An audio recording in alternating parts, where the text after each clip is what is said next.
I'm here in the Black Hills of South Dakota. I came up to my mining claim this morning and thought I'd do a little work doing the video camera.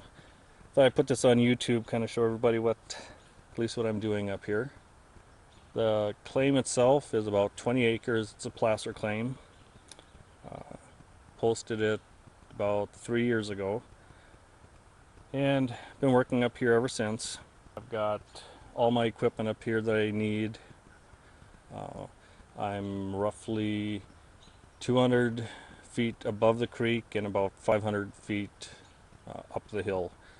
So I don't have real easy access to water. We've had a considerable amount of rain this year, so I'll show you what I've been doing with that.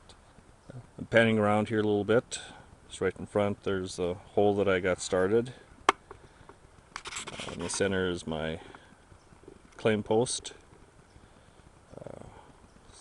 In the middle there is my first classifier that I use, and then behind that is a second classifier.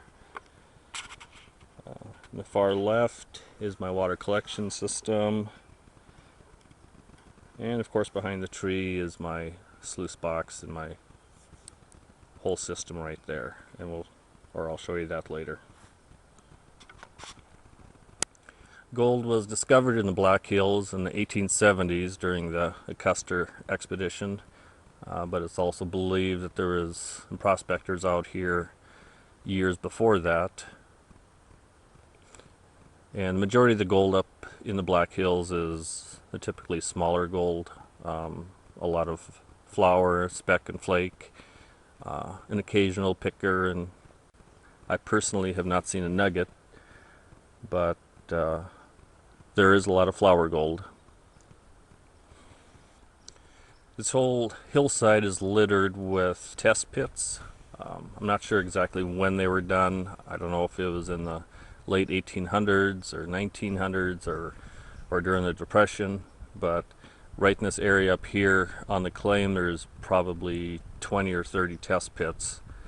Obviously they didn't feel that it was good enough for working, but this is where I decided to start digging, and it wasn't too long I found some gold, so I'm just going from there.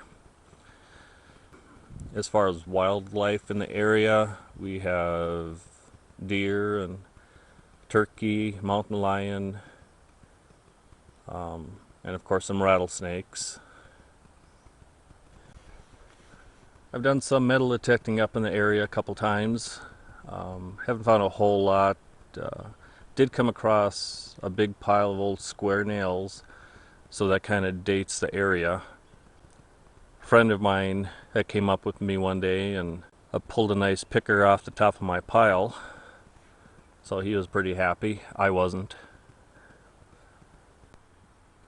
So we're gonna walk around, take a look at my equipment and stuff. Like I said, this is my hole down about 8 feet. I'm gonna keep working it down until I get to the sweet stuff. And there's my notice and my mining claim post. Like I said, over here I've got my two classifiers. This is my first classifier I run stuff through. It'll take 3/4, knock that off the top, and then my second classification underneath there is 3/8. Second classifier is this one, and that also is 3/8, but it tends to get a few more of the pieces that my first one didn't hit. Works pretty good. I can basically classify a bucket in about a minute. So this is my rocker box. Built this a couple years ago and realized that the rocker box itself was probably more work than what it was worth. So I stabilized the whole thing, and I'm just using it as the sluice box right now. The little buckets you see down below, just basically for clearing up the water, letting the mud and clay settle in the upper buckets, and by the time it gets to the end bucket, which I have a pump right there against the tree, I use that and pump water back into the sluice. It works actually pretty good. This is the back side. It's my first system here. And then I've got this set at a 45. That's where my first carpet goes. And then I've got carpet that'll go on the bottom. And I've got some expanded metal that I use on there. And once I get it all put together, get some material going, I'll show you how it's set up. I'm about 500 feet away from the creek and about 200 feet up on the hill, so I have no water up here. So what I've done is I got an old billboard sign, cut it up and set it up this way, and get out of here. From 1 inch of rain is about 15 gallons of water. So once I've collected the water in here, I've got a 55-gallon drum that I buried partway into the ground, and I can bail it out of the tarp, put it into the barrel, and then have a reserve of water up here for when I need it. I cut a 35-gallon barrel in half and brought that up, and I'm just using that as a panning tub. So as far as the strata here, like I said, I'm down about 8 feet that I've dug. The top 1.5 feet is primarily topsoil, so I've just been pitching that off to the side. And then I hit the hard pack. And the hard pack consists of football size and maybe a little larger rock.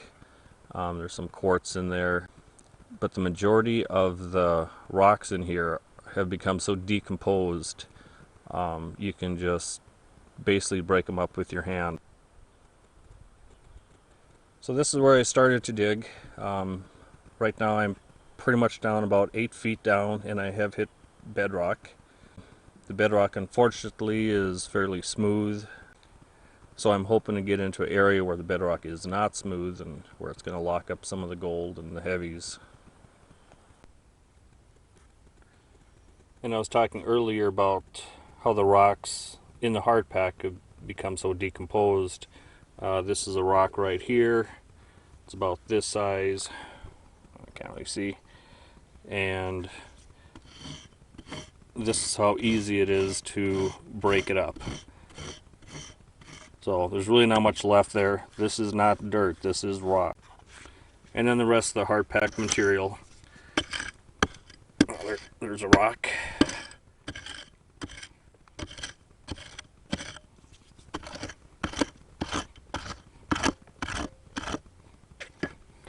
The rest of the material looks like so. A few little pebbles and stuff in it.